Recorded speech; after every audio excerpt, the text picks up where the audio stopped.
Good morning, সুপ্রভাত। Welcome to my channel day with Srabanti. আশা করি তোমরা সকলেই খুব খুব খুব ভালো আছো, সুস্থ আছো। আমরাও ভালো আছি। আমার সকল বন্ধুদেরকে অনেক অনেক ভালোবাসা দিয়ে আজকের ব্লগটা শুরু করছি। আই হোপ এই ব্লগটা তোমাদের ভালো লাগবে। আজকে বার হচ্ছে শুক্রবার, আর এখন সময় হচ্ছে সকাল 7টা। আর দেখো, কাল রাত্রি থেকে বৃষ্টি শুরু হয়েছে, এখনও কিন্তু বৃষ্টি হচ্ছে, ঝিরঝির করে বৃষ্টি হচ্ছে। এমন বৃষ্টি হচ্ছে যে পাশের দোতলা বাড়িটাও একটু ভিজিনি। আর সেরকমই ঠিক কিন্তু এখানে গরমটা পড়েছে।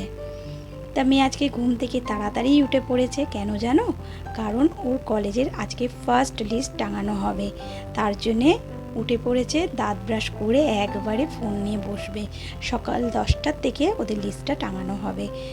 তা একটা স্বাভাবিক একটা চিন্তা থাকে। আমার মেয়ে যখন টেনশন কাজ করে, বা টেনশনও অতটা করে না, আমি ওকে টেনশন করতে দেই না। যা হবে হবে, আমি নিজেও করতে চাই না, কারণ টেনশন করলে কিন্তু সব কাজ উল্টো পাল্টাই হয়ে যায়।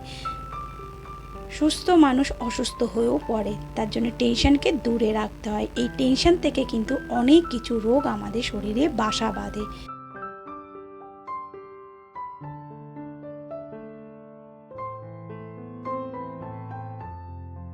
সময় হাসি খুশি থাকলে কিন্তু মন আমাদের সব থেকে ভালো লাগে। আর সব থেকে যেটা প্রয়োজন, আমাদের মনটাকে ভালো রাখার চেষ্টা করতে হয়।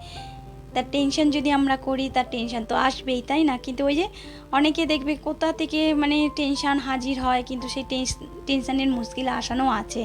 তাই টেনশন করলেই কিন্তু ওই যে বললাম, আজকে অনেক তোমাদের সঙ্গে টেনশন নিয়ে গল্প করলাম, কারণ আমি নিজে টেনশন করি না, আর সত্যি করলে দেখেছি অসুস্থ হয়ে পড়ি। আর আমি একটা এরম স্টমাক থেকে গেছি, তার জন্যই বলছি টেনশন প্লিজ বন্ধুরা করো না। আর এই যে আমার কথা বলতে বলতে আমার উপরের ঘরে তো কাজ করা হয়ে গেছে, নিচের ঘরেও কিন্তু মোটামুটি আমার কাজ করা হয়ে গেছে। আর ঘড়ির কাঁটা কিন্তু এখন টিকটিক করে ঘুরছে, আর আমাকে সময় দেখাচ্ছে যে 10টা বাজতে যাচ্ছে। আর এদিকে কর্তামশাই চা আর পাউরুটি নিয়ে হাজির হলো। তা চা পাউরুটিটা তো খুব ভালো করে খেলাম, কারণ দুধ চা দিয়ে করেছে, এত সুন্দর চাটা করেছে, ও খুব ভালো করেছে। আর অনেক সময় যখন আমি সকালবেলা কাজ করি, ও কিন্তু চাটা বসিয়ে দেয়। আর এইভাবে মিলেমিশে কাজ করলে দেখবে সংসারের কাজটা কিন্তু কাজ অনেক হয়ে যায়, আর দুজনের আন্ডারস্ট্যান্ডিংটাও কিন্তু খুব ভালো থাকে।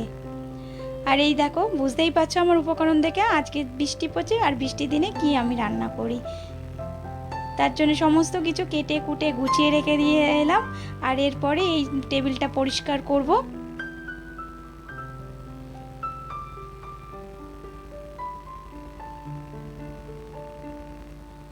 10টা তো বেজে গেছে, কিন্তু মেয়ের ওই মোবাইলে চক্কর দিচ্ছে, ওই রাউন্ড রাউন্ড করে ঘুরছে। যেহেতু সবাই মোবাইল নিয়ে রয়েছে, ল্যাপটপ নিয়ে রয়েছে, কম্পিউটারের সব তো বুঝতেই পারছো, সব দেখছে, আর মোবাইলটা ঘুরেই যাচ্ছে ওর।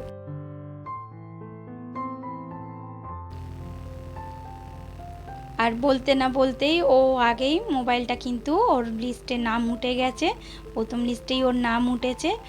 আর আমার বাড়ির খুব কাছে কলেজে ও ভর্তি হয়ে গেছে।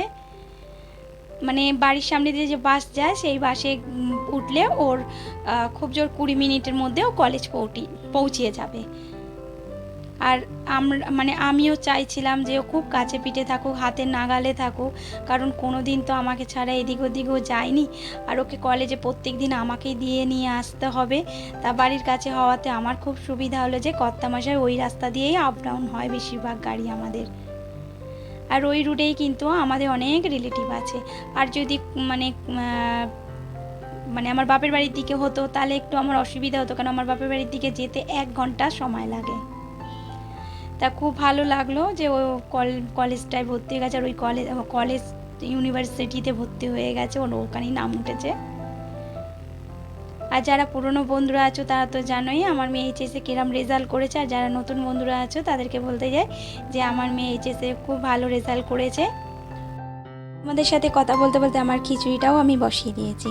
প্রথমে শুকনো লঙ্কা, সাদা জিরে, তেজপাতা দিয়ে পেঁয়াজটা দিয়ে দিলাম, আদা রসুন দেওয়ার পর আলুটা দিচ্ছি, সয়াবিন দিচ্ছি, নুন হলুদ মিষ্টি, ওটা ভালো করে কষে এসছে। তারপরে টমেটো দিয়েছি, টমেটো দেওয়ার পর এবারে চাল ডালটা দিয়ে জল দিয়ে 4টে সিটি দিয়ে নামিয়ে দেবো।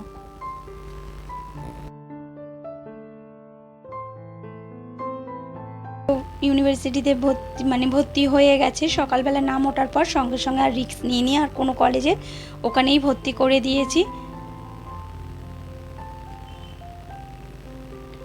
আর এখন আমার রান্না দাওয়া হয়ে গেছে, মেয়েকেও দিয়ে দিচ্ছি। আজকে নিরামিষ খিচুড়ি করিনি, আমিষ খিচুড়ি করেছি আর ডিম ভাজা, সাথে রয়েছে পাঁপড় ভাজা। তাহলে আমরা খাওয়া দাওয়া করে আবার বিকেলবেলা হাজির হচ্ছি। তারপরেই বেরিয়ে পড়লাম সন্ধে সন্ধে কর্তাগিন্নি। বুঝতেই পারছো কোথায় এসেছি, রথের মেলাতে।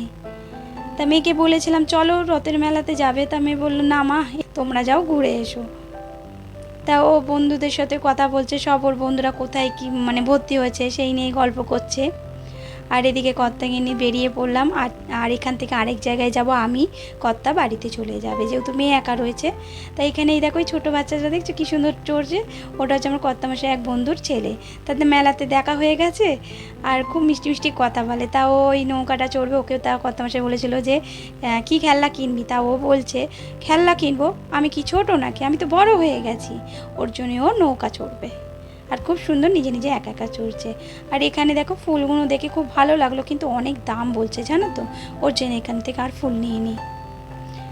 তারপর চলে এলাম ফুচকা। জানোই মেলা মানেই আমার ফুচকা, আমার ফুচকা কি, আমার ফুচকা খেতে খুব ভালো লাগে।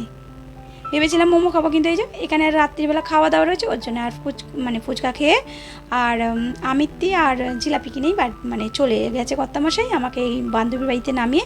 আর এদের বাড়িতে এসে তো জানি একজন আছে ওই যে সোফার মধ্যে বসে আছে যে মহারানী, ওনার নাম হচ্ছে কোকো। আর এই যে এই খাটের মধ্যে যে মহারানী রয়েছে ওনার নাম হচ্ছে টুনটুন। তা ও কি নতুন কেউ এলে না ওকে আদর করতে হবে। আর ও বড়টাকে দেখাচ্ছে দেখ আমি আমাকে সবাই ভালোবাসে। আর এদের মধ্যেও জানো না কি হিংসি হচ্ছে, কি ঝগড়া করছে মানুষের মধ্যে, যেমন হয় তেমন এদের মধ্যেও পশুদের মধ্যেও হয়। আর আমি তো ভয় পাচ্ছি, তারপরে কিন্তু আমার আস্তে আস্তে ভয়টা কমে গেছে। আর দেখো ওকে আমি কি আদর করছি, কিন্তু বড়টার গায়ে এখনও হাত বোলাইনি, শুধু বড়টাকে বলছে দাঁড়া ওকে করেই তারপর তোকে করবো, ওর জন্য ও নিচে ওইভাবে বসে রয়েছে। একটু পরেই তোমাদের দেখাবো এদের ঝগড়াটা। ও ছোটোটা না তেড়ে তেড়ে যাচ্ছে ওই বড়টার কাছে, ওই দেখো দেখেছো, ওই দেখো ওই দেখো দেখো কীরকম ওর কাছে তেড়ে গিয়ে ঘেঁঘা করলে। এবার ও যখন এসেছে তখন ও ওর কোলে বসে রয়েছে। ওটা বোন যে এসে বোনের ছেলে ওটা, আর ওর বোনের মৌয়ের মৌ আমার বান্ধবী, ওরই বোন এসে, আর ওর বোনের আজকে বার্থডে। আর এই উপলক্ষে বান্ধবীর বাড়িতে আসা হয়েছে। ও যেহেতু জব করে তা ফোন করেছিল, আর ওর রোববারে ছুটি থাকে, তাও ফোন করেছিল, তার জন্যই ওর বাড়িতে আসা হলো। তাও অফিস থেকে এসে এই যে আর এই উপহারটা আমরা দিলাম, খুব সুন্দর লাগছে ওকে।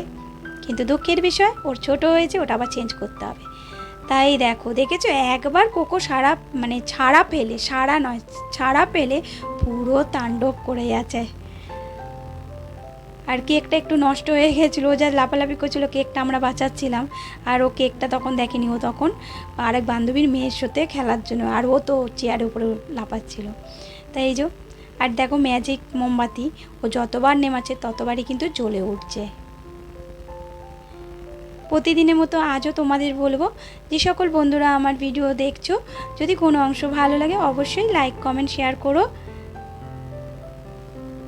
আর আমার চ্যানেলটাকে সাবস্ক্রাইব করার ইচ্ছে থাকলে অবশ্যই সাবস্ক্রাইব করে পাশে বেল আইকনটা এটা প্রেস করে দিও, আমি নতুন ভিডিও চাইলেই তোমাদের কাছে নোটিফিকেশন পৌঁছে যাবে।